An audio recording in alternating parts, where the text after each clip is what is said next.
చెప్పబోతున్నాను. దేన్ని వృధా చేయకూడదు, చక్కగా ఉన్న వాటిని వృధా చేయకుండా ఉపయోగించుకో.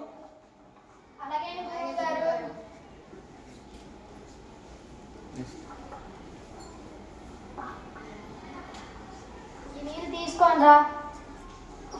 ఈ నీళ్ళు నాకు వద్దు.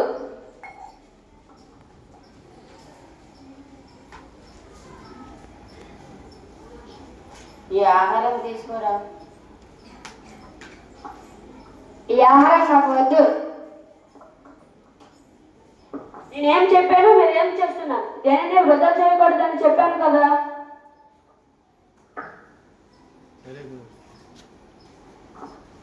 నాతో పాటు రండి.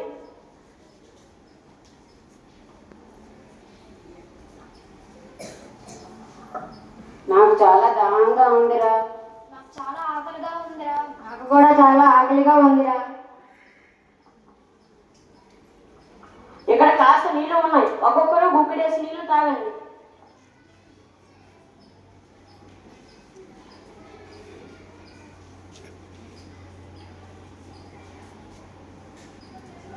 ఇక్కడ ఒక పళ్ళు దొరికింది, దీన్ని ముక్కలు చేసుకొని తినండి.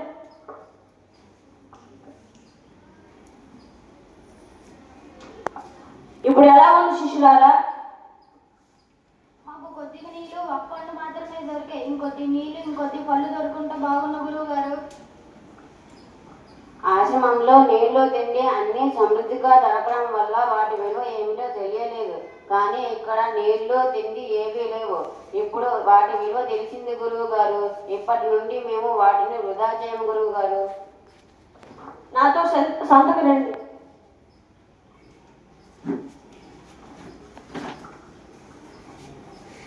అబ్బాయి పంచాంగ 250 అండి.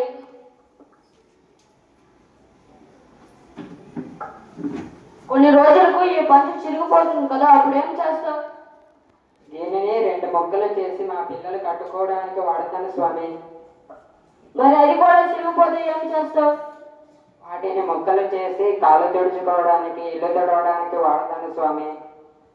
అది కూడా చిరిగిపోతే?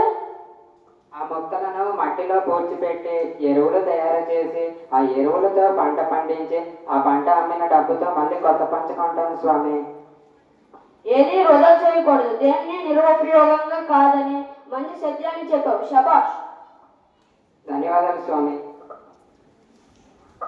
మా తప్పు మేము తెలుసుకున్నాం గురువు గారు. ఇక్కడి నుంచి సమయం, ఆహారం, నీళ్లు కూడా దేన్ని వృధా చేయము. శబాష్, మంచిగా నేర్చుకున్నావు. ధన్యవాదాలు.